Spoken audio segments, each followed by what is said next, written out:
Okay, guys, it is August 17th, 2017, and we are back for another edition of the MMA Ratings Podcast. This is Raphael Garcia, along with my friend and partner, Schwan Humes. How are you doing today, sir? Good as usual, sir. Always excited to be on the show. Good, good, man, good. Could you turn me down a little bit on your end? I can still hear my echo over there. So turn me That down just a tad bit. Yep, that works. So first and foremost, I want to apologize if you hear a dog barking in the background, folks. I have a puppy here that's 4 months old and almost 100 some odd pounds, maybe close enough. So if wow. she wants to bark, she can bark because she could probably eat me. So it's either her barking or my life, and I'm gonna choose my life this time around. So if she barks, she barks. But I apologize. But yeah, she's chilling right now.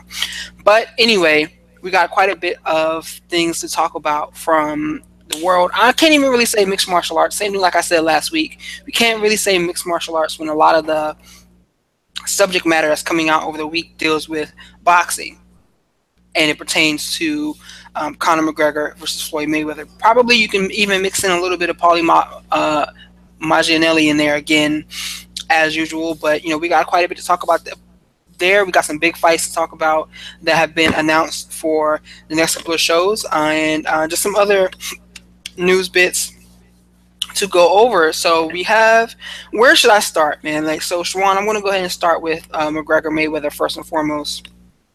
8 ounce Yeah. gloves. What you think, man? Who does it give an advantage to? Is it such a big deal? How should this be explained to casual fans? I am of the ilk where it's like, well, I was listening today that Floyd Mayweather fought 46 of his 49 victories came in 8 ounce gloves. This is a change that he pushed for. So I think it's kind of one of those situations where it's like if Conor McGregor scores a flash knockout, then it's going to be like, oh, well, the 8 ounce gloves played to his advantage. If Floyd has faster hands, it's like, oh, the 8 ounce gloves played to his advantage. What are your thoughts on this, and where do you stand on that side of the debate? Well, first of all, I was kind of shocked that they actually went through with it because rarely do they make changes in glove size like this. I don't think I've ever heard of another fight where someone requested a smaller glove size before it is actually enacted. Usually they just say for safety reasons we're not doing this. And not and I understand MMA fighters fighting 4 ounce gloves, but that's that's kind of the uniform rules. And boxing, depending on the weight class, is depending on the size of the gloves. And so I've never really heard of a major fight where they've actually lowered the glove size, especially when you have a fight between two guys with such disparity in their quality of opposition and the amount of fights they've had. So that kind of threw me off in the first place. Um, as far as the advantage with the smaller gloves, I don't know that a lot of people say it's McGregor. I don't know that the gloves actually add to the power. The thing I was thinking about, I talked to a friend of the show, Lee Wiley, and he's a boxing historian, boxing guy. And the conclusion I kind of came up with him was that Floyd might try to cut him up because those gloves, the power isn't so much of a thing, but those gloves offer less protection. There's a lot more chance of swelling and cuts you can have with those kind of gloves. So if Floyd's thinking about outboxing him, he could get a stoppage without actually getting a legitimate KO stoppage if he can cut him up bad enough at distance. If he's getting away from McGregor's offense and he's countering with jabs, pull counters, lead and check hooks, there's a possibility he could just slice McGregor up and they'll have to stop the fight on cuts.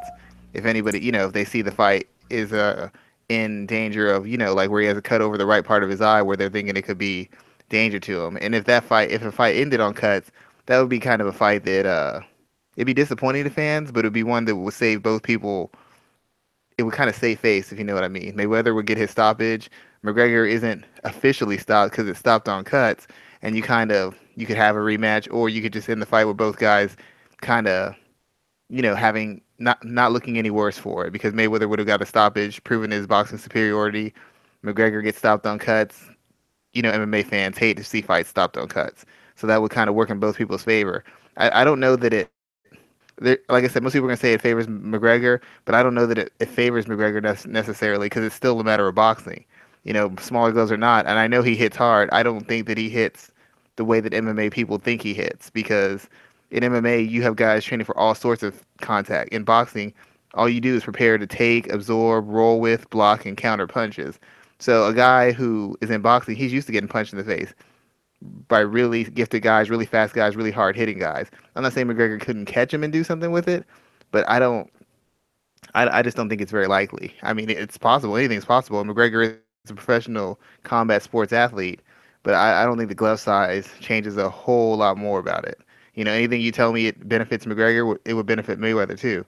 If it's gonna let McGregor hit harder, it'll let Mayweather hit harder. If it'll let McGregor use his hand speed, then it's gonna let Floyd use his hand speed too. So I don't see the big difference in it, to be honest. So you said quite a bit there. You said a couple different things that it's interesting. I listened I listened to something earlier today where they were talking about this being a serious health risk because you have one situation where, I mean, Tim Hague just died because of head injuries that occurred in a boxing match. Then you had the Puerto Rican guy who now has serious brain damage because of the shots to the back of the head. And you have a situation where the Nevada State Athletic Commission has decided to basically put these guys in more risk than they originally would be, just for, I guess, excitement factor. And I wonder if someone has to answer for that. If there's a serious injury, imagine if Connor gets hit in a way that jeopardizes him ever fighting again. I mean, think of the repercussions that would have, all because of the decision of the making the gloves fight smaller for this one fight. So I do agree with you. It is surprising that they made this decision willy nilly like this, and they made it last minute because you don't know what's going to happen, and it does put these guys in a higher level of risk just because now they're that much closer to throwing around uncovered hands. Well, I mean, it is like you said, there could be a danger of somebody getting cut, and there is more danger, I guess, with the gloves. But the fact of the matter is, if there's danger with 8 ounce gloves and you getting cut and you having irreparable damage done, Conor McGregor is going to make over $100 million to risk that damage. Whereas in the UFC, he only got paid, you know, 1 million to risk his health and his mental faculties. I'm not saying it's worth the risk. I'm not saying they should put his health in jeopardy or Mayweather's. But when you think about the kind of money they're getting paid to do this, then it makes more sense. Then it almost makes the MMA fights look almost barbaric because you're paying guys 30, $40,000 to take a similar risk, as well as getting kicked, punched, and kneed in the head. You see where I'm going with that? I mean, it's a risk. He could never fight MMA again, but if he makes 100 million or 100 million plus, he, he doesn't necessarily need to fight MMA ever again because MMA is one of those things you have to fight for years, and even if you're a big earner, you have to fight for years and years and years to make that kind of money. Whereas in boxing, in one fight, he'll have what, double, triple, quadruple all the money he's made in MMA altogether in one night, and that's not including his promoter's cut of it because he's also co-promoting this. He's one of the promoters on this fight with McGregor Promotions, so he's making a lot of money on this. But like you said with the safety thing, that's the thing that shocks me because usually they don't make these kind of changes last second. I mean, this is 2 weeks before the fight. This isn't something that was agreed upon months ago. But the issue is, it's a money fight. It's Mayweather involved, and I think Mayweather wanted this. I mean, I know McGregor was talking about it, but I think if Mayweather was against it, it wouldn't happen. And I know people are going to tell me the commission has rules and they follow a guideline, but the fact of the matter is, all these commissions, all these boxing organizations, they don't follow guidelines so much as they follow money. That's why you have guys take step aside money so that somebody else can defend a title or take another fight. Mayweather wanted this. This is going to be the biggest selling event in Las Vegas and the biggest moneymaker they're going to have ever, if not in the past 10, 12, 15 years. And they're not going to miss out on that money. They're doing whatever they can to create interest in this fight because now that they switched the gloves, how much more interest is coming out of that now? How many more MMA guys are thinking, well, maybe Connor has a chance? He's using 8 ounce gloves. That's where his real power is going to come in. He won't have all that extra padding holding him back. So now they've even increased the odds and they've got more people interested. They're doing attacking every angle to make sure this fight sells. So I believe this is just another step for Floyd Mayweather to make the fight more appealing, to make it seem like the chances are a little bit more in McGregor's favor. Do you think it does help serve up the situation where it's more in McGregor's favor? Do you think that this is something more along the lines that helps Floyd? Yeah, like I said, he's been doing this for a while. He has 46 fights, 46 professional fights. Out of his 49, came in 8-ounce gloves. So do you think he stands to benefit more? I mean, like I said earlier, it still comes down to boxing. And I mean, if McGregor, let's just say McGregor has this huge, incredible knockout power. If you can knock him out of 8 ounces, he can knock him out of 10 ounces. If you have that kind of life-altering power, all it comes down to, it's still boxing. And Mayweather, as we stated before, has more professional experience in 8 ounce gloves than McGregor's had.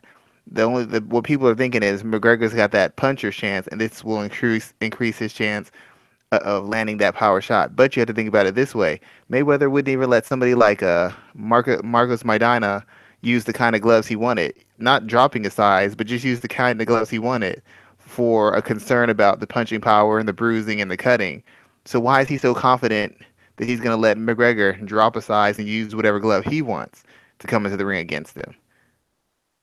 He could be overconfident, or he just might know that I've got 4 or 5 times 20 billion times more the experience than McGregor, and regardless of what kind of glove size we're using, it still comes down to boxing skills, boxing acumen, boxing strategy. And that's the way I look at it. I don't think it gives McGregor too much more of an advantage. Anything he can do in 8 ounce gloves, he can do in 10 ounce gloves. Anything he can't do in 8 ounce gloves, he can't do in 10 ounce gloves either. So this is more of a change for him because he's never boxed professionally for one. He's never boxed in 8 ounce gloves, and if he has, he hasn't done it in like what 15, 18, 20 years. He stopped boxing at 18, 14, something like that, 14 or 13. So it's been a long time. It doesn't give him any advantage except the perceived advantage of his power. And if his power is as great as everybody thinks it is, 10 ounce gloves wouldn't make a difference. He would still be capable of KOing um, Floyd Mayweather. The only difference is maybe now he could, like, like you said, hit him behind the head, rabbit punch him, stuff like that. But if he does too much of that stuff and Floyd can't continue, that doesn't help his cause either. Because that he's trying to make a statement and put himself on the map and put himself in a potential opportunity to make more money.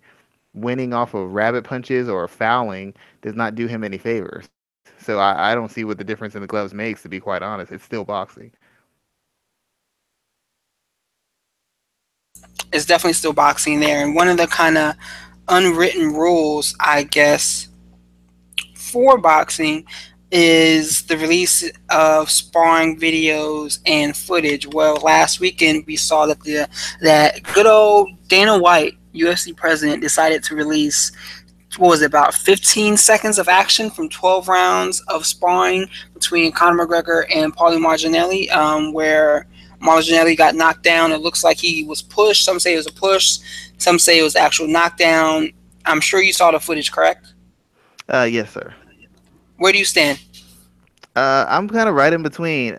I can see how some people say it's a knockdown because he took some shots, and after a punch was thrown, like I'll put it like this: I've seen fights where I've seen less damaging shots be counted as a knockdown, and I've seen more clean, legitimate knockdowns totally waved off as a slip. So it's right in that sweet spot. It does look like he landed clean and he was going down, but even at full speed, you can see he's got his hand on the back of his neck. So if he's off balance and you're guiding him, and you throw a punch at the same, it's a boxing trick. You're ducking down, avoiding a shot because I hurt you. When you duck down, I'm going to put my forearm or my glove on the back of your neck. I'm going to kind of guide you. And if I throw any sort of punch and you try to move your head or you try to move your feet, I'm pretty much controlling where you go and how you go there. So you're going to be off balance. And the minute you make any sudden movement to move your head or to reset your feet to get out of the way of the punch, you're just going to tumble over. And you're going to go down because the referee is going to see me throwing a punch, whether it connects hard or it's a grazing punch, and they're going to say a punch was thrown, you went down, legitimate knockdown. But the fact of the matter is, and I guess it would be a legitimate knockdown, but he was playing by the rules. He was being sneaky. He was playing, using all the old dirty boxing tricks, and he scored a knockdown by guiding his head. Same thing as if we were boxing and I hit you and I stepped on your foot. I hit you, you fell, it still counts as a knockdown if the referee doesn't catch me stepping on your foot. And if a referee is going to allow me to put my forearm on the back of your neck or guide you with my glove, and I'm throwing punches, then yeah, you're going to go down. It's like if somebody tries to shoot on you and you're pushing their head down, and they can't control your legs because they can't get their head up. They can't get their balance. Their balance is off center. So now you can pull your head up and drive them right into the ground. It's the same logic, except now you're throwing punches. So, in looking at that footage, what were your thoughts? Do you think that this is a below the line for Dana White to share that footage, or is it just another situation of Uncle Dana being Dana and he's out here trying to promote fights and doing it the only way he knows how? Was he wrong for that, or is it something that you're kind of like you're willing to look the other way for? Well, since it is Dana, I don't have as much a problem. Like a lot of people were saying, Connor broke the rules of boxing, but if what they're saying is true, Connor didn't release the video. That was Dana's thing. So Connor shouldn't catch any blowback for breaking the rules or crossing the line. From what I understood, all the videos and pictures that have come out have been an issue of people who were second and third hand in the camp releasing them, not Connor's people directly. So that's first off. He shouldn't. If that's the case, he shouldn't be getting any flack for this. Dana, I mean, this is the same guy who took two newly minted champions and basically disrespected them so much that all the fans had turned on him and thrown them in the garbage. So he does this to his own guys who help promote his events and make him money. So you can't imagine what he would do to somebody he has no connection to, who makes him no money, who brings him no fame, who brings him no notoriety. If he's willing to push Woodley in the trash and throw Amanda Nunes out a window, what's he gonna do to Paulie Malignaggi? I mean, seriously, he owes that dude nothing. He owes that dude nothing at all. He has no connection with him. He doesn't really know him past acquaintances.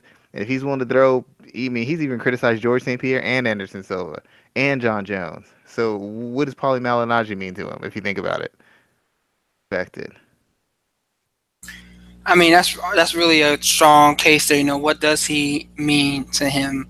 Because right now it doesn't seem like I mean, of course, he's not like right now. He's focusing on one fighter, and he's focusing on Conor McGregor, and that is, that's allows him to do what he needs to do when it comes to a promotional standpoint. I still, I looked at the footage. I'm like, I'm not watching this because obviously it's a couple seconds of a 12-round fight. They're not going to release the whole 12-round footage, regardless of the fact. Even if Conor McGregor was blazing him for 12 rounds, they're not going to release the whole footage. But I felt some type of way watching it. I feel like this just doesn't feel right. It doesn't feel up and up. It feels like another Dana White, not a Dana White trick, but it's just like I don't want any part of this. I want this. This was kind of the tipping point for me, where it's like now I'm ready for this event to be over. I'm tired of all the promotion. I'm tired of all this talking. I just want to get this over with, and let's move on and go, and let's see what August 27th is like. Well, the thing about it is you're a very cerebral person. You're very intelligent when it comes to martial arts. You're closer. You understand the business side, but in my opinion, you're more closer to the fundamentals, the morality, the character, the work ethic, the passion, the drive of becoming a better person through martial arts. Becoming a better martial artist as you become a better person. This fight isn't focusing on any of those characteristics if you pay attention to it. It's all trash talk, it's all insults, it's all I'm gonna beat you this, you're poor that, dress your age, you're a bum, you're F word, you're this, gay slur, racial slur. Maybe watch the all access. Usually there's some sparring and training in it. All we've basically seen is Connor walking around with his shirt off, driving in cars, talking trash, and Mayweather hanging out with his family, spending money, talking trash. There's been very little actual focus on the finer points of the game and any sort of technical or strategical or a tactical analysis from either guy. I mean, every time they get interviewed, it turns into a sideshow. So basically, the sideshow aspect of it is what they're playing up because that's what they have to sell the fight on. Off skills and experience, this fight has no merit. It has no reason to be had. There's no argument to really be made. That's why you keep on seeing the same points be made by almost every single MMA coverage and almost every single boxing writer. It's the same general statements because this fight has no merit. What they're selling it on is the sideshow aspect and the financial aspect. That's the only thing you really find any real meaty discussion on. It's the sideshow. What does this mean if he loses? What does this mean if Floyd wins? What if Conor goes a couple rounds? What if he makes it competitive for a second? people talk about that, but you never heard anybody really break down how he makes it competitive because nobody has any idea because nobody's seen Connor box professionally. Nobody's seen Connor box amateur either, so we have no concept of what's going to happen. So all they can do is sell the sideshow stuff. And if you're a real martial artist or you're a real boxing fan, that wears on you really quickly. That's like more reality show type stuff. But it brings in the casual fans, and the casual fans are the people who are gonna who demanded this fight. The casual fans are the ones who are gonna pay the most for the fight. All the people who are just like straight up hardcore combat sports people, they might watch it out of curiosity, but it's that freak show curiosity. Just like you might look over on the side of the road when you see a bunch of cop cars and a ambulance or a fire truck. You don't really want to be involved in that, but you're just kind of curious. That's what's happened, and I don't think you're much of a sideshow kind of person. Yeah, I'm not gonna disagree with you at all there. I do like the spectacle of professional fighting is an interesting component of the game to me because that usually correlates directly to how much money people make. That's not and I'm all about these guys making their money. You mentioned earlier that Connor may make over 100 million for this fight. I hope he does because he's earned it. He's put himself in a position to earn that money. The fight game doesn't always allow athletes to make that much money, and I'm not mad at him at all for it. Make that money and make that money right. But sometimes it goes a little bit too far, and I think we're headed in that direction with what's going on now because I just don't want to I don't want the sporting aspect of this to be missed. And yes, we're in a situation where we have one guy who may be the greatest boxer of a generation fighting a guy who does not have any professional boxing matches under his record. And even though we have the ignorant fans out there, some of the ignorant fans out there are saying what they're saying. Oh, he has a puncher's chance, or he can do X. He knocks guys out. He does X, Y, and Z. Like, yeah, okay, we have all of this, but at the same time, we need to recognize that this is an opportunity for history to be made on one point stands because Mayweather will be breaking a record with a 50-0 record, a 50-0 boxing career. But at the same time, you have an opportunity for this to be probably one of the biggest upsets in professional sports. So I don't want that to be missed when we look at the entire spectacle, but it is quite a spectacle to see. Well, the sad thing is if he beats Mayweather, especially by some flash KO or something, everybody's going to say the fix is in, it's a robbery, this is setting up a rematch. That's going to happen because fundamentally, based off actual technique, skill, experience, and time put in, there should be no way that Conor McGregor wins this. Now, him having some moments, him landing some punches, everybody says Floyd and Mayweather never gets touched. I hate when people say that because it's not true. He gets touched. Even when I was comparing myself, when I sparred some pros and some amateur champions, when I say I didn't lay a glove on them, I didn't land anything that would have been meaningful. Did I touch their face on jabs? Did I land to the body? Yeah, but was I really doing anything? Was any scoring any real points? No. Mayweather gets hit. He gets hit by a lot of people. He's gotten hit by crappy boxers. He's gotten hit by world-class boxers. He's gotten hit by so-so boxers. He's gotten hit in every fight. It's not impossible to hit Mayweather. That comes up with, and it sounds really good. Connor's going to touch him. Connor's going to land on him. Even if Floyd's doing his defense, at some point Connor will probably land 1, 2, 3, 4 shots around. Just watch the punch that fight. Floyd gets touched. But the thing about it is, Connor is he's so underdeveloped in the boxing range. Essentially he's saying is I can match all of Floyd's skill, his savviness, his seasoning in like a 6 to 8 month training period or a 2-month training period in a camp that I can find a way to match that. That's not really that goes against everything we know about any sport or any sort of particular job, even a job you have, any job, any career. You don't just pick it up and then start doing better than the very best people in that field. Maybe I'll just decide to become a brain surgeon. Give me about a 8-week camp. I'll be ready to perform brain surgery. That's not how that works. Look what happened when Brock Lesnar tried out for I think it was the Patriots. Athletically, he was fine, but he didn't know the skills well enough. He couldn't execute against the best of the best. I'm gonna challenge you on a couple of things here. So first with Brock, he made the practice squad and he was the last guy to get cut.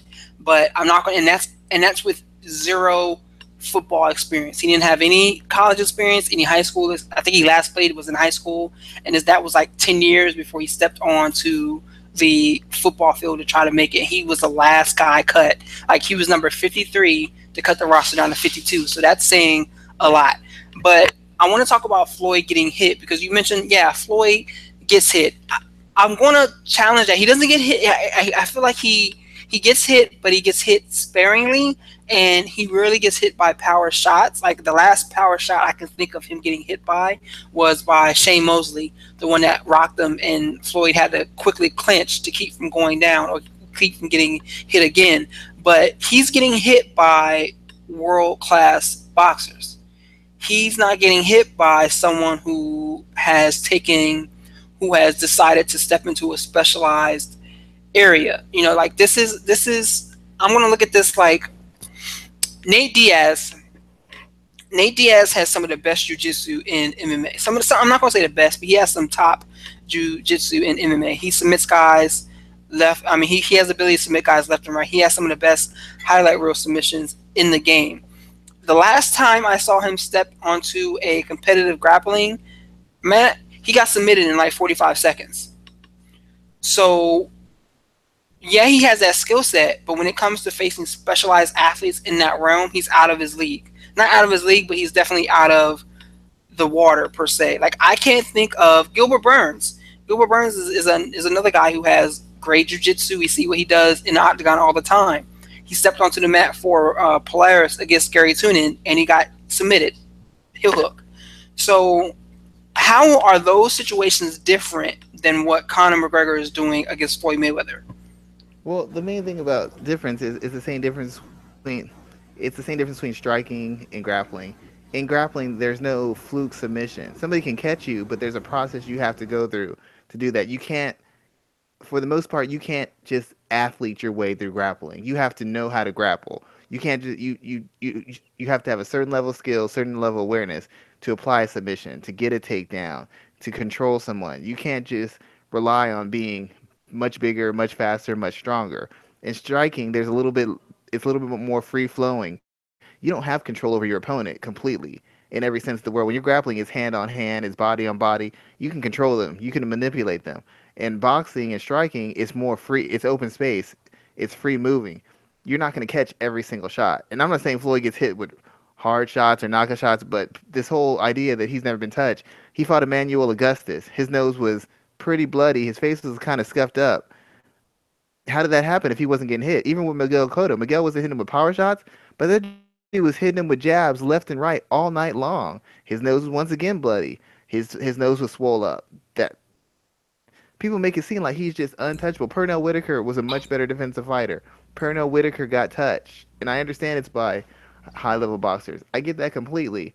And I don't think Conor McGregor is a high level boxer, but Conor McGregor one is not a novice. He's boxed before. He's boxed competitively before. Secondly, he's an actual combat. He's a combat sports. He's a fighter. He's not like LeBron James trying to box or Chris Paul trying to box Floyd Mayweather. Some of the skills he has are applicable in this form. Now, does he have the level of skill? No. But if somebody's gonna tell me he's not even gonna land a punch, if he doesn't land a punch, my whole opinion of Conor McGregor is gonna change. I'm not gonna ever. I can't see him going 12 rounds. I can't see him going 2 rounds and not laying any sort of glove on Mayweather. I just can't see it. I'm not saying he's gonna knock him out. I'm not gonna say he's gonna land a KO shot. I don't see how he goes a whole round and he doesn't land something on him. At least a decent shot on him. Knockout shot, getting really rocked. People say they haven't seen Mayweather get rocked or hurt. That's different than saying Mayweather's never gotten punched clean in the face. He gets punched clean in the face a lot. He just gets punched clean in the face a lot less than the rest of the people who box. And that's what makes it seem like he's never touched. But he gets touched. He might roll with, sometimes he rolls with it, sometimes he parries it, sometimes he blocks it. Lots of times he just eats shot. He just eats shots. He gets hit to the body, he gets hit to the face. It's happened. And it's just a fallacy that people keep on saying he just doesn't get touched. He just walks through a fight without getting touched. Ask Floyd Mayweather how tough boxing is. It ain't tough. It ain't that tough if you ain't getting touched. How tough can it be if you're never getting touched? He is getting touched. It's just he does it in a manner. My good friend Connor Rebush wrote an article about the art of bullshitting.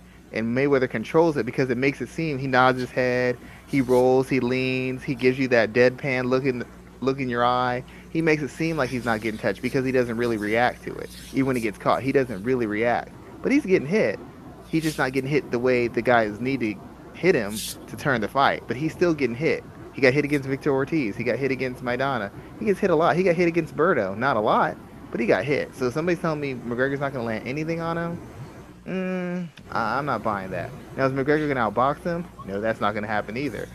That's in fact that's the only thing that would impress me if McGregor went out there and actually technically outboxed Mayweather for 12 rounds. Him knocking him out wouldn't impress me. Him roughing him up won't impress me. Him going out there and engaging in a technical boxing match and out slicking Floyd Mayweather is the only thing he could do that impress me because that would be the only surprise thing that nobody would bet on. Nobody would bet on McGregor outboxing Mayweather.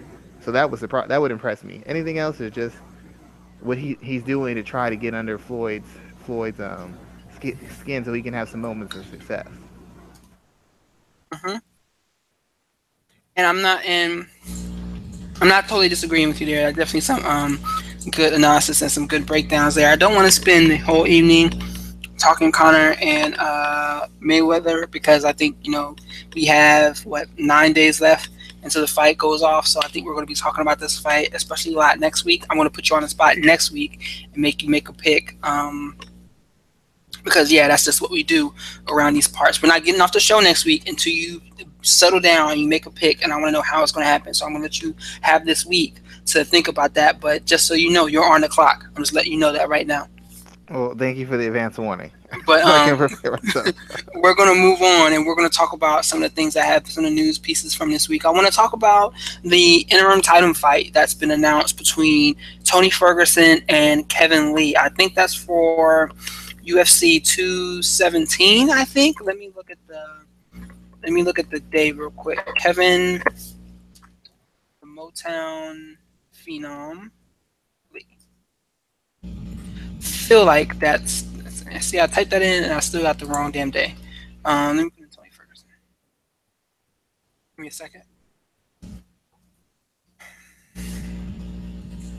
Tony Ferguson, he's been kind of jockeying for a title shot for, I mean, as long as anyone can think of. This fight has now been booked for UFC 216 on October 7th, where he will be facing Kevin Lee for an interim lightweight title. What are your thoughts about this? There's a couple of different angles I would like to talk about. First, I want to talk about the idea of Ferguson and Lee as a fight, where you see this going. Khabib Nurmagomedov, where does he fall off into this matter? And then also, I want to bring McGregor back into it because I want to talk about him as a potential opponent for either one of these two guys. But first and foremost, let's talk about Ferguson and Lee. What are your thoughts on this fight? Is this the right fight to make for an interim title at this point in time? Well, I mean, the fact that Tony Ferguson, the first half of it is because Ferguson's been in position to either challenge for a title or have some kind of interim title match for a while. I can see why they didn't use Khabib because the dude, he's just not dependable. I'm not saying he's not healthy right now or he can't fight, but ever since Conor McGregor accused him of being a pullout merchant, he just hasn't been able to get the job done. So and I don't know who else they could have made the fight with. Eddie Alvarez, obviously he's going to be on tough. Justin Gaethje can't possibly get an interim shot off of one fight, even though it was an amazing fight. So who does that really leave for him? Dustin Poirier? No. Anthony Pettis? Big name, but he's only beat Jim Miller recently. Kevin Lee's probably coming off the most high-profile win, even though it was on a really small card. It was a highly publicized fight. It was a dominant win. He's on a win streak, and he's been looking better each and every fight. Plus, right after that fight, he had that big back and forth with Tony Ferguson because Ferguson was working behind the desk for that UFC telecast. So there's kind of a storyline behind it too.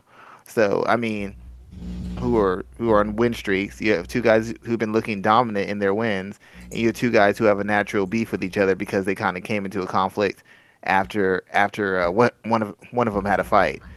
So it kind of is the best matchup you can make right now. All the other big players at 55 are kind of off the board, so that doesn't really leave you with a whole lot of options. I mean, like, once again, there's Khabib, but you never know what's gonna happen with that dude. You just never know. You don't know if he's gonna make it. He's gonna twist his ankle. He's gonna get a concussion, have a bad weight cut. You just can't.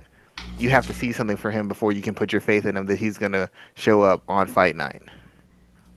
And the thing that's probably the most interesting about Khabib is that he's healthy right now. You see him training on his Instagram page. You see him doing his work, and it seems like the UFC is just kind of holding him back for PC purposes. Because a fight with Khabib and Conor McGregor, I mean, Conor McGregor has been saved from facing a true, legitimate wrestler since he's been brought into the UFC. Yeah, he fought Chad Mendes, but he fought Chad Mendes on what, 2 weeks' notice? And look what happened in the first round. Mendes took him down and bloodied him up. So imagine what it would be like for him to fight Khabib against Khabib in a whole camp. I don't think the UFC wants to put him in that situation where he's on his having to fight off of his back. So there's that matter there, and I think that's kind of why the organization is holding him out of this fight and keeps baiting him and dragging him along, waiting and forcing him to wait it out. I don't think that fight that even Conor McGregor is talking about fighting him in Russia, I doubt that happens after this Floyd Mayweather bout. Well, you're right about that, but the fact of the matter is, Khabib has no one to blame but himself because he's never like what's our thing we always say we can't bet on fighters who aren't active. He hasn't been active. Something's always coming up. He's supposed to fight Donald Cerrone. Something came up. Had an interim title shot. Something came up. He's always injured. He's only been I mean like what in the past 3 or 4 years he's fought twice. I mean you can't no matter how dominant you look. And only one of those wins was over a ranked guy, and I wasn't really impressed by that win either. Because beating Michael Johnson to me is like I don't know, beating Kat Zingano. It's a big name, but it doesn't really mean much to me. Um, so I mean, I can't blame Connor. Connor has shown up injured. He's shown up. He's taken short notice fights. He's had opponents changed on him. He always shows up. Like he said, I always show up. Everybody talks about the favors I get and the treatment I get, but I never pull out of fights. I always show up, no matter if they switch somebody, no matter if they bring in a new guy, no matter if it's a last second fight, no matter what happens. I always take the fight. You can depend on me. That carries some weight in an organization like that. And I can't think of any other fighter who consistently does that, regardless of what happens with the opponent. Most fighters don't do that. So that's kind of on Khabib. And even though I know Khabib could probably finish him on the ground, I still think Khabib's entries, when there's strikes involved, are garbage. I think Conor could catch him and either hurt him enough where he could get back up, or just put his lights out. Khabib's not as good as he is once he gets his hands on you. Until he gets his hands on you, he ain't nothing special. I've seen that dude get hit by what I consider to be attribute strikers and just outright garbage strikers and get kind of knocked around. You don't have that leeway with McGregor. And after he gets done boxing, if he decides to continue, that left hand's going to be a little bit sharper. It might not be sharp enough for world class boxing competition, but you saw what happened to Joe Duffy striking once he came back from boxing.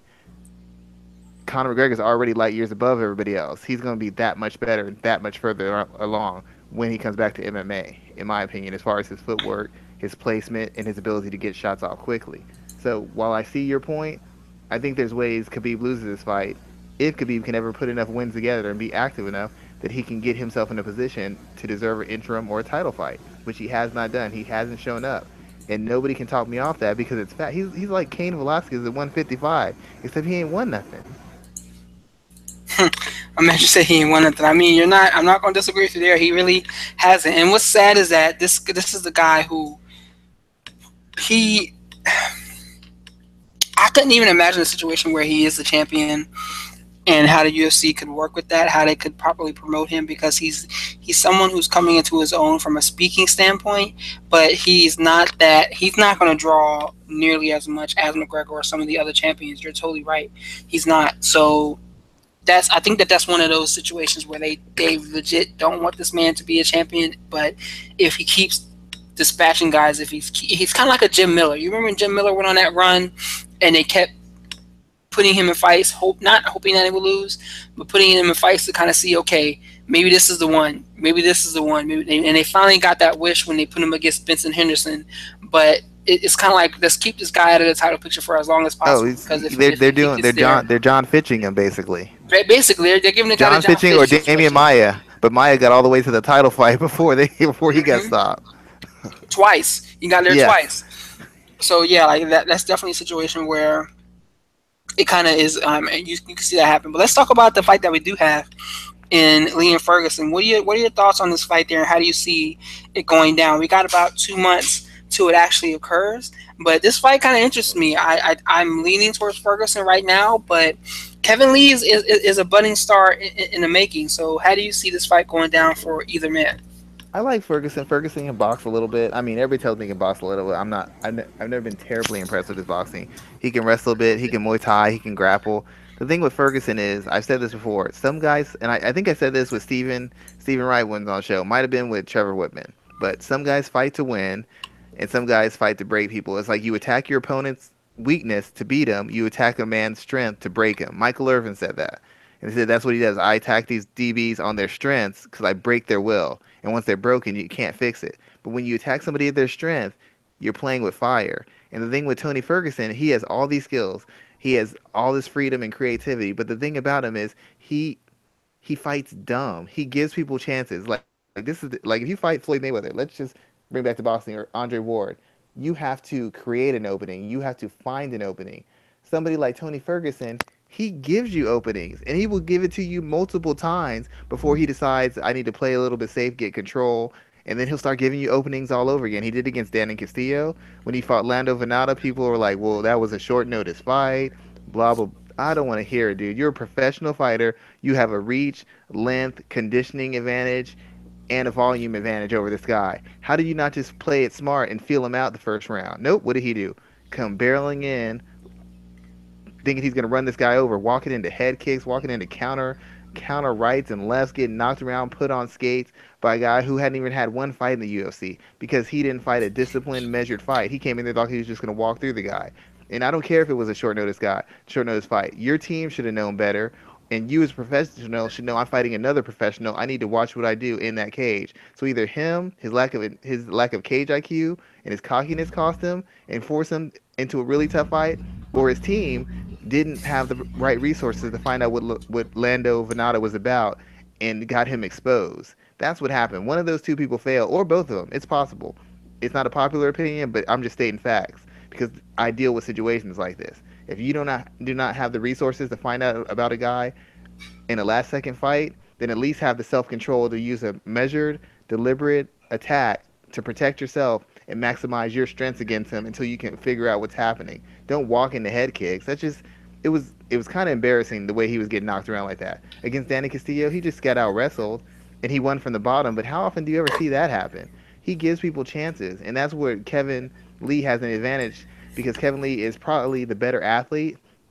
He might be the bigger puncher as far as one punch power, and Ferguson's going to give you opportunities. He's going to run it. He's going to throw a lot of volume. He's going to apply a lot of pressure. He's going to transition ranges a lot. You're going to have your chances to get your hands on Ferguson. You're going to have your chances to put your hands on him, to land punches on him, land knees and kicks on him. As busy as he is and as active and as tough as he is, you know why we know he's tough? You know why we know he's got a lot of heart? Because he gets hit a whole lot repeatedly by guys who are on the decline. Josh Thompson was touching him left and right. Danny Castillo put some hands on him. Lando Venata put some hands on him. Everybody who's fought him has put hands on him. His toughness and his ability to transition ranges has allowed him to navigate that to get into the positions he wants to win. That's been the difference. But without that toughness, he's not the guy he's been the past 2 years or so. The problem with Kevin Lee is even though he's offensively dangerous with his striking and his wrestling, he's not very great. He's not great with control. And if you can't control Ferguson on the ground, you're eventually going to get submitted or you're going to get reversed and get beat within an inch of your life.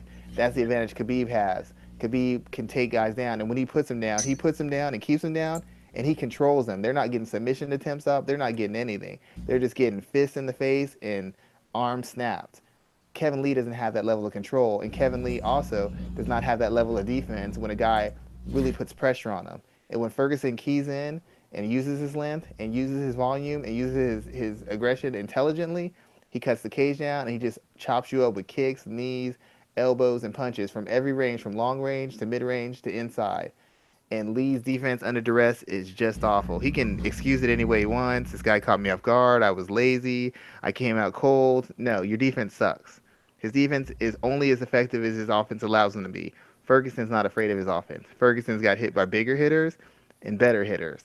So the only chance Lee has is to take advantage of one of those openings and kind of turn Ferguson's lights out. I don't think Ferguson I don't think Lee has that kind of power, and I know Lee doesn't have that kind of wrestling, and I know he doesn't have that kind of grappling skill. I just, in my mind, I know that he doesn't have those things. So he has the ability to put him in bad positions, but I don't think he has the discipline or the finishing ability to finish a guy of Ferguson's caliber. On the other hand, I think Ferguson has the pace, the cardio, the durability, and the all-round skills to finish somebody like Lee. Lee's defense on the ground and on the feet falls apart under extreme duress. And no matter what I say about Tony's discipline or his lack of cage IQ, there's one thing you know is going to happen. He's going to put whoever he's fighting under pressure, under extreme duress. And it's your job to be able to handle it. Kevin Lee has not shown that he can handle that. And that's going to be the difference in the fight. That's going to be pretty interesting there. So, because I was listening to a lot of different commentary around this fight, and a lot of people are talking about Kevin Lee being someone who could be a star from a talking standpoint, and I don't disagree with him there. I mean, What do you I mean do talking? kind of want Wait a minute. What do you mean talking? like as in hyping himself up, No, he's promoting a fight. awful. I'm not gonna go. I'm not gonna totally agree with you there. I definitely liked. He's not TJ Dillashaw bad, but maybe I'm used to a higher level of trash talk.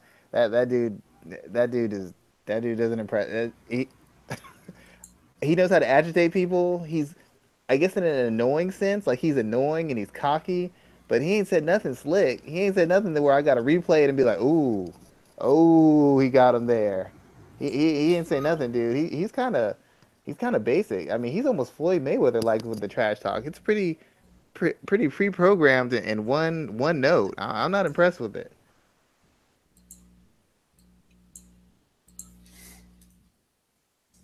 But yeah, that's pretty interesting there.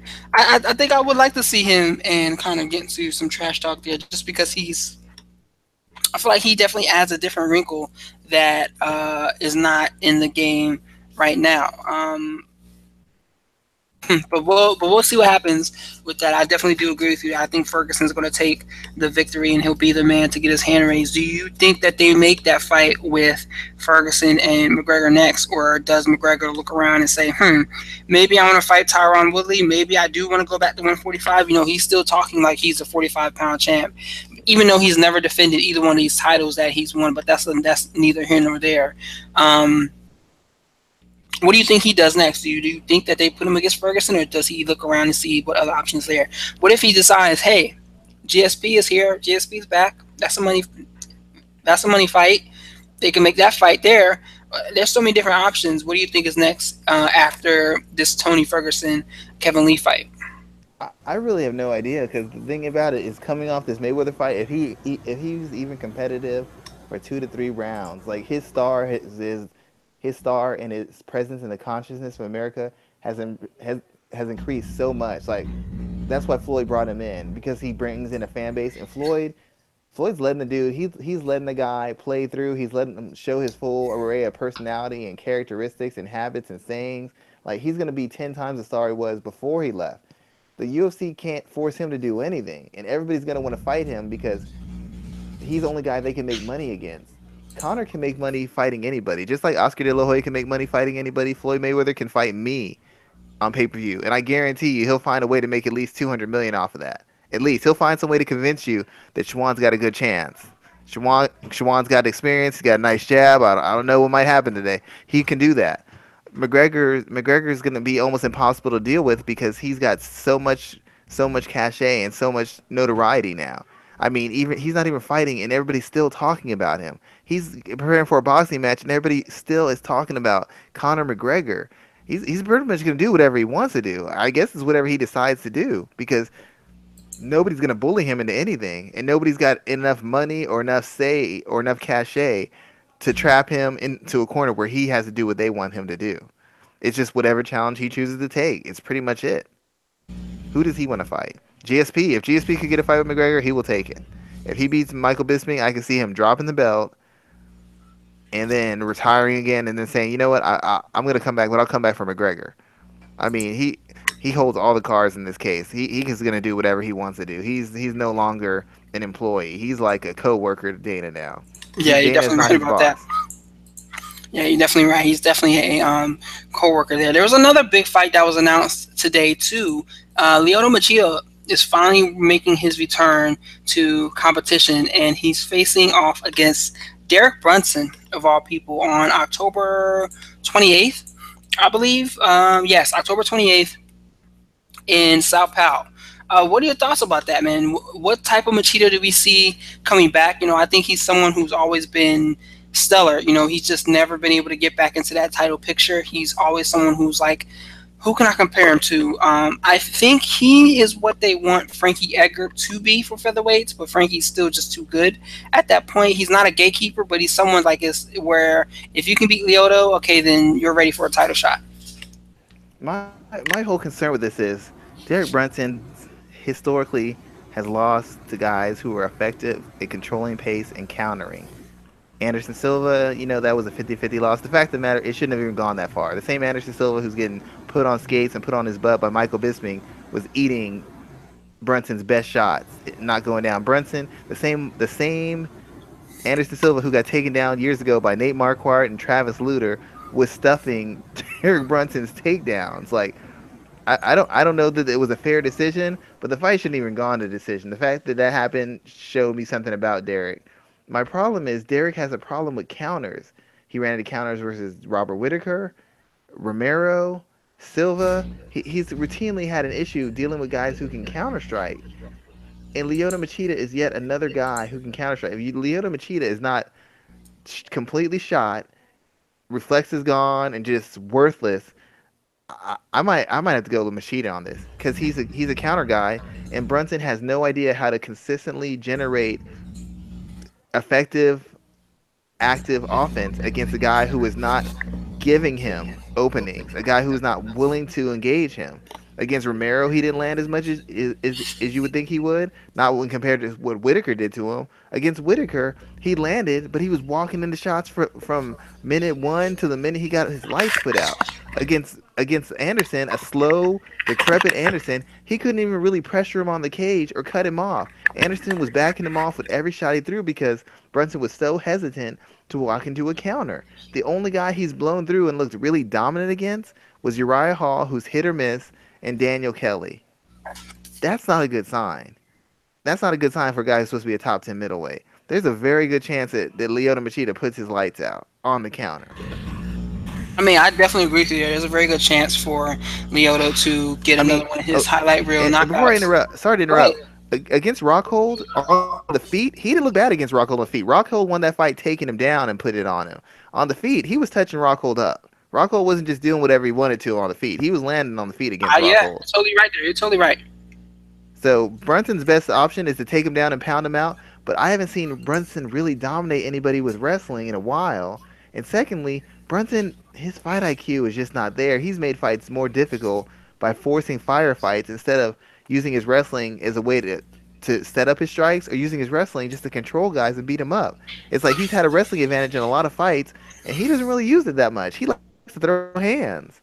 And to do that, unless Lyoto shot, there's a good chance he gets put out. The last time I saw Brunson, I'm not going to say dominate, but control someone with his wrestling was against, oddly enough, Yoel Romero until he got touched and got obliterated in the third round. Remember, he was winning that fight until he got his face blown off. So there's definitely that situation there. But I can definitely see Lyoto touching him up for, I think this is a 5-round fight, 5-round main event, touching him up enough to get a stoppage like in the third round or so. My only concern with his domination of Romero is at no point could he secure and maintain position. And that's even to beat Lyoto, that's what you have to do. You have to take him down and you have to really wail on him. You have to be able to control him and really put the fists on him. He didn't do that for Romero. He kept taking him down. He kept controlling him up against the cage, but he wasn't just putting him on his back and just handling him. That never happened. Even against Anderson, he wasn't just having his way with Anderson on the ground. He took him down after a struggle, and Anderson was still landing on the feet. And even when he took Anderson down, there was a couple times Anderson got back up. Anderson Silva, he's nobody's wrestler. I mean, it's one thing when Yoel Romero gets back up. That's Yoel Romero, Olympian, yada yada yada, blah blah blah. Anderson Silva is getting back up off your takedowns. He's stuffing your shots. I mean, Daniel Cormier was like, where did he learn to wrestle? So either Anderson's a lot better wrestler in his late years, or Derek Brunson is not nearly as good as we've been giving him credit for as a striker or a wrestler. I can agree with you there. Definitely agree with you on that point there. So we have. I wanted to talk about a couple of. There's another fight that was announced for this same card. I think there was two or three other fights that were announced for UFC 216. We got Fabricio Werdum, Derek Lewis. That fight was announced today. Is this the fight? You know, Derek Lewis is coming back out of retirement that lasted what 2 months. Is Yeah, this the fight? retirement doesn't mean nothing. I'm just gonna stop ignoring when people say they retire. Like, so you're just taking a Exactly. break, right? Like I don't like you're taking a break um until you someone waves a check in your hand. Yeah, it's like when somebody says, "I'm not working here. My morals, my character. Oh well, here's gonna we're gonna give you a 50% raise." Well, I can Well, do you more. know, rent's due. I can make a change from the inside. I have to change it from the inside. Me leaving won't fix anything. I need to make the changes from the inside while you get paid more, of course. Yes, yes, of course. That's just a side note. I'm making changes. So, what are your thoughts on this fight here? Is this an interesting fight that you want to see? My main, I really think it. I think Lewis can win this fight because Verdum is not as quick as he used to be. He does not take a punch like he used to do, but he's still super aggressive, and that's not a good recipe. Even though people keep telling you about, Lewis is the black beast, he's a wrecking machine. He's really not. He doesn't take punishment well enough to be a wrecking machine. What he does do very well that nobody notices is he baits you in by backing to the fence, and then when you come in, he explodes with body kicks, huge punches, counter shots.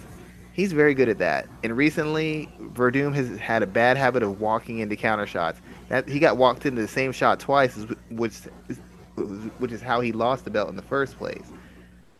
I think Lewis is big enough, strong enough, and explosive enough, and Verdum's lost enough of a step that he's going to walk into something.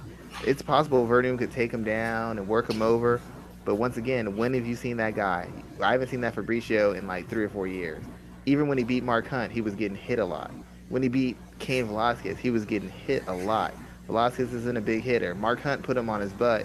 Stipe Miocic put him out, and even Alistair Overeem was able to shake him up a couple times with some good shots. So I'm thinking that Verdum's on the decline, and maybe he has a last hurrah here, but I don't see it. He hasn't really looked great. He hasn't been finishing guys, and he hasn't been able to maintain the pace or the aggression we're used to seeing from him because his chin hasn't held up, and neither has his cardio. And if he slows the step or he comes in wild, I fully expect Derek Lewis to catch him with something on the counter and put him away.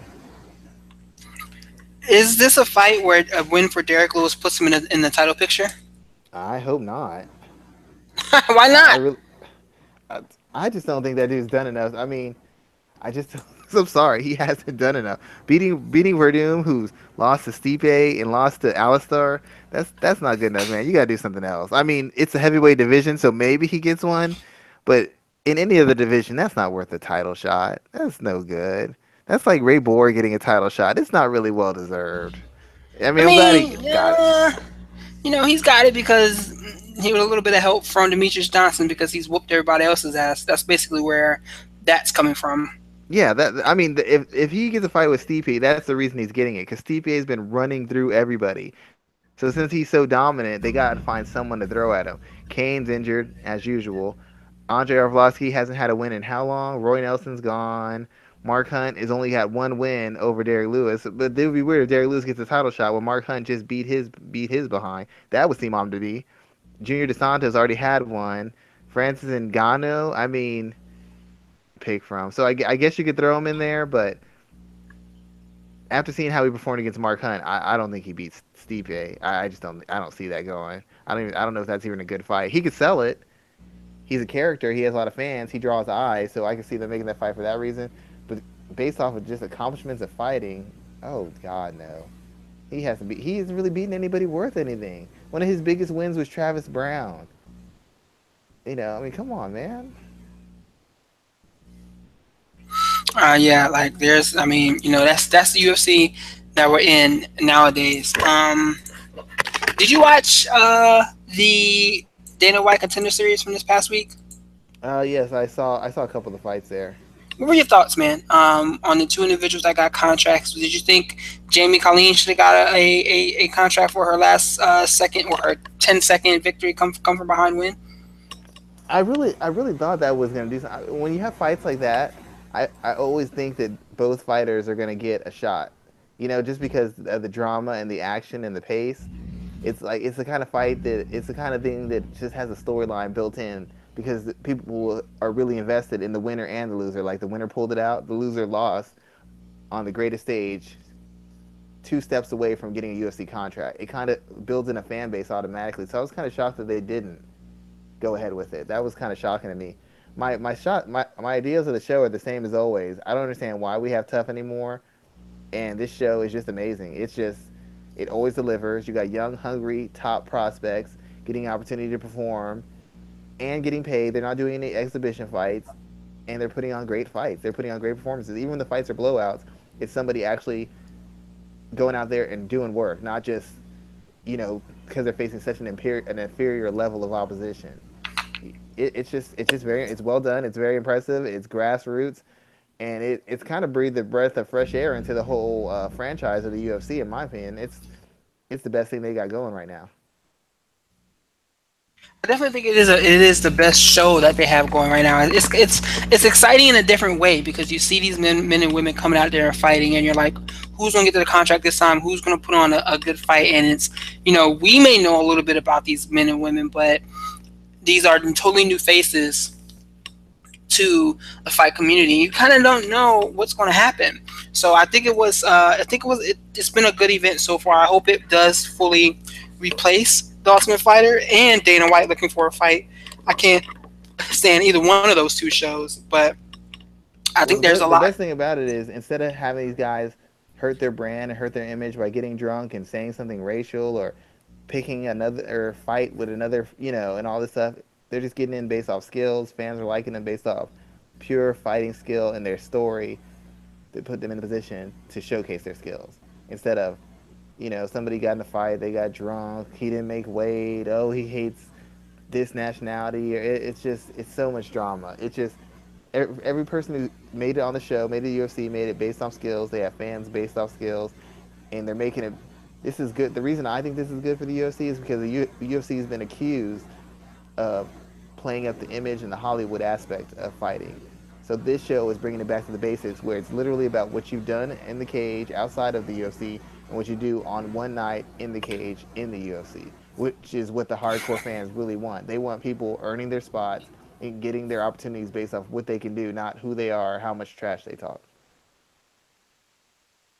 Yeah, it's definitely a new look at this entry point to the fight game, and it's something that I've been enjoying. There's another news story I wanted to touch on from this week. Frank Mir joining Bellator.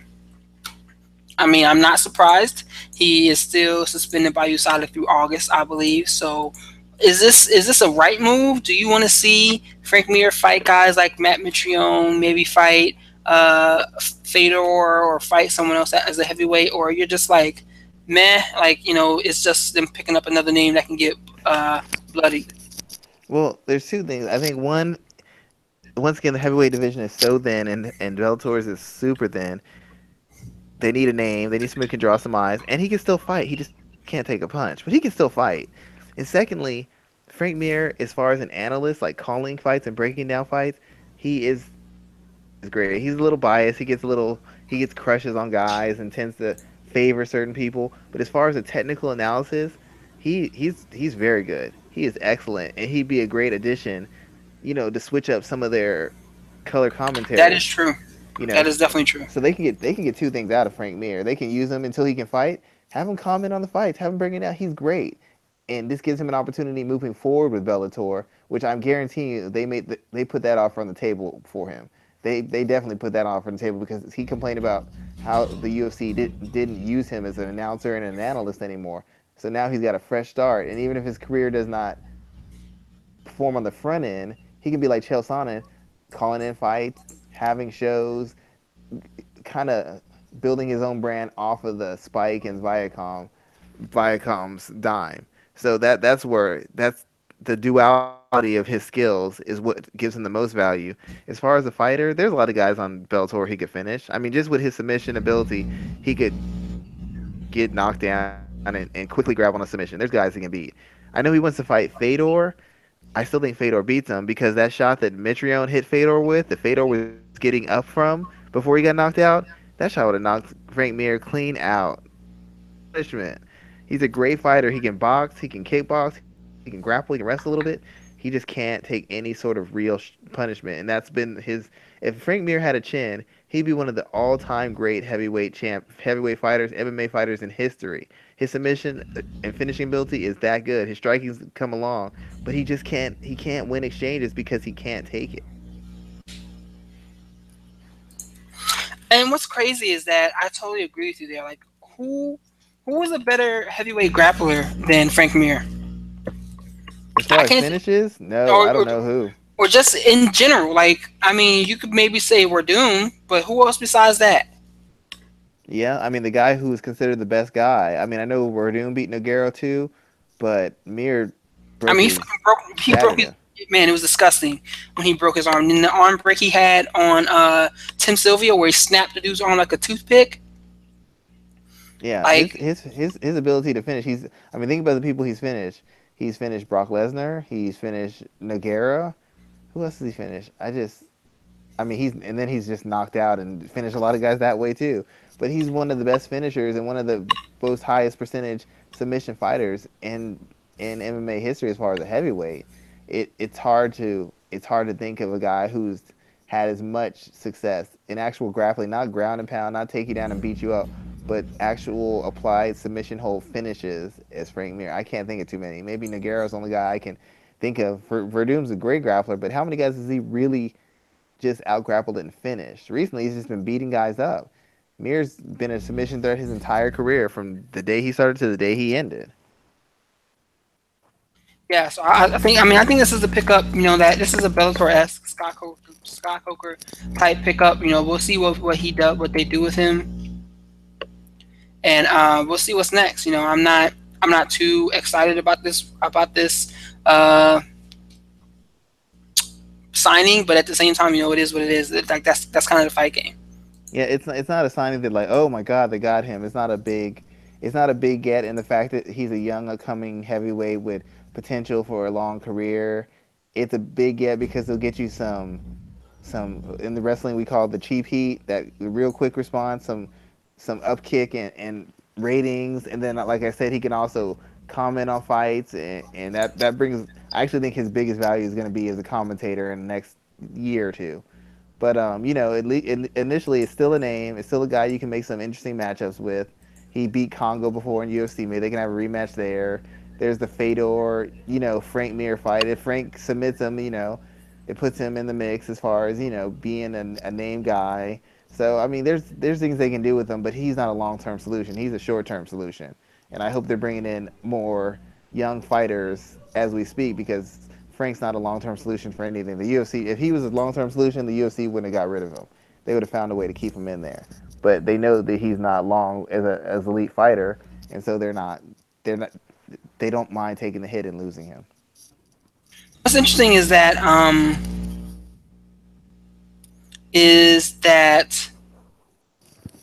oh man, what was I about to say? I totally forgot what I was about to say there. I agree with you when it comes to. Oh, yeah, that's it. Wasn't Randy Couture talking about a heavyweight return? Wasn't he talking about a return at some point in time? I could totally see them throwing that fight together too, as well, putting Couture in there against Frank Mir at some point in time. And I wouldn't. I mean, who would put that past him? Yeah, I mean that would be weird. I mean Bellator, they're getting better as a legitimate organization, but they still get most of their heat and most of their run from these weird carnival kind of sideshow acts. The Heather Hardy thing, I know she's a legitimate mixed martial artist now, but a major card like that is in her first MMA fight is a bit of a sideshow. Aaron Pico is a bit of a sideshow. Even Sonnen Silva is a bit of a sideshow. Fedor Mitrione still a bit of a sideshow, but they're doing what it takes to get eyes on their product because all they care about is the bottom line right now. They'll address the quality and the depth of divisions as they go along. But right now, they need to get butts and seats, eyes on screens, pay-per-view dollars down, ratings up, and they're doing whatever it takes to do that. And like if Frank Mir still has name value, he still matters to a certain segment of the fan base. And that's all. And that's what they're hoping it's going to pay off for them. They saw what Tito did for them, what Stephen Bonner did for them, what Chael's done for them. they're hoping Frank can continue in that same vein. Yeah, I can see that happening there. So before we close out the show, as always, let our listeners know what you're working on for this week. I actually just sent in my article on the Journeyman is MMA for dummies. It's a breakdown of the 10 things you need to know about Journeyman. Most people, like I said last week, people talk about they say things like a prospect or a journeyman or this kind of fighter, and I'm basically going through what makes them valuable, their place in the sport, and how they impact the sport in regards to organizations, individual camps, and individual fighters. Because, like I said, in journeymen are like the blue collar workers of the world. They're the ones who actually make up all the money and the products that keep the rich people rich and the poor people are trying to aspire to. They're the ones who do all that stuff, and the journeymen are the ones who do the heavy lifting in all forms of mixed martial arts, in all forms of combat sports. You don't have journeymen, you don't get superstars, you don't get prospects who take the next step. You don't have ranked fighters who improved and developed over a period of time of their career. The journeyman is the impetus for all of that, and I just want to made a kind of a detailed breakdown of what they do, what they bring to the sport, and how you can recognize one and what the attributes are one of, so that when you see a fighter, they say, "Hey, this guy's a journeyman," or "He's a gatekeeper," is another name they call him.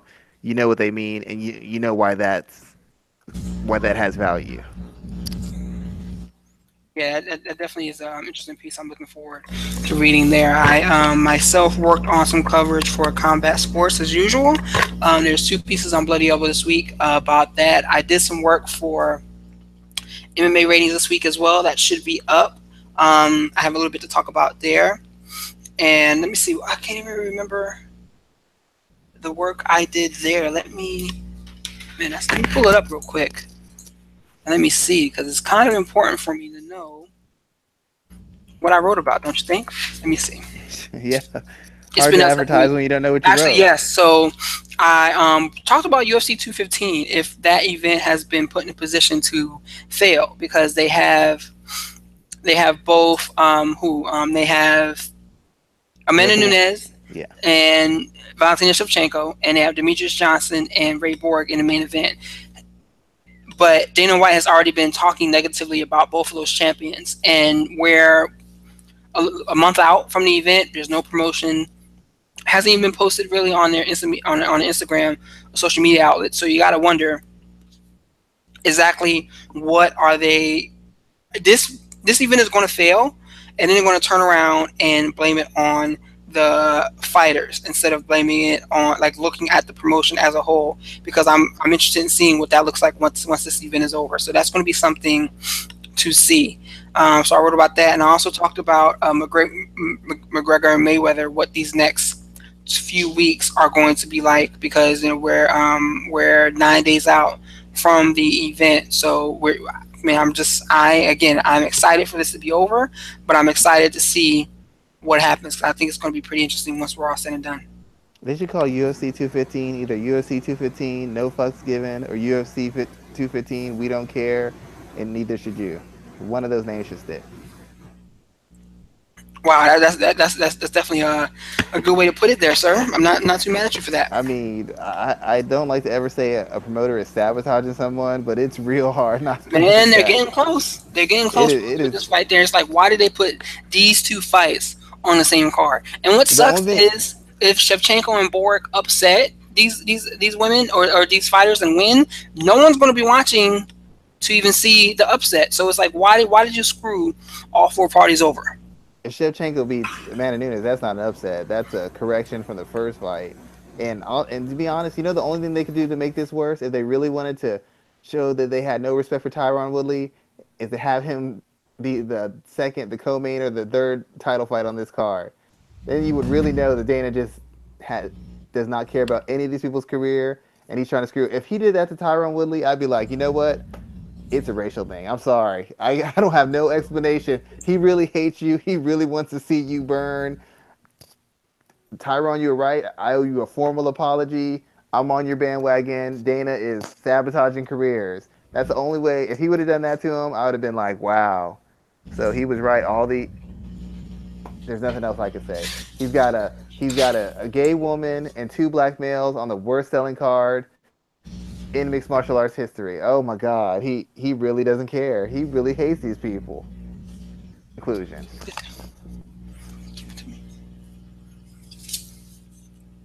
Yeah, I'm not going to disagree with you there at all, Schwan. So, man, with that in mind, you can check us all out. You can catch us next week. We'll be back next Thursday. That's the 24th, hopefully with a guest. Trying to find somebody to book on our show for next week. So be sure to check us out. Where can they catch us, Schwan? Let us know. What is it? It's YouTube. Was it Stitcher, Yeah, we got SoundCloud? YouTube. We got Go YouTube, ahead. Stitcher, SoundCloud, of course. And I want to thank y'all. The show came out a little bit late on SoundCloud, but because considering how late it came out, a lot of people listened to it, and the people who didn't get it on SoundCloud kind of hit our YouTube page up, and we had more than the average YouTube user. So thank you very much for looking out for our content. Those are the places you can find it: Stitcher, YouTube, SoundCloud. And if you have any questions or you want us to talk about a certain topic on the show, you can reach us on Twitter. You can leave a comment on the page. We are more than happy to meet your requests and to address the topics that you want to have addressed. Definitely, that's always the case, man. So we will be back here next week, and let's definitely sit down and keep an eye on the show. And yeah, man, let's just focus on what we got next, man. So appreciate you, sir, and we'll be back next week. All right, you guys, take it easy. Have a good one. All right.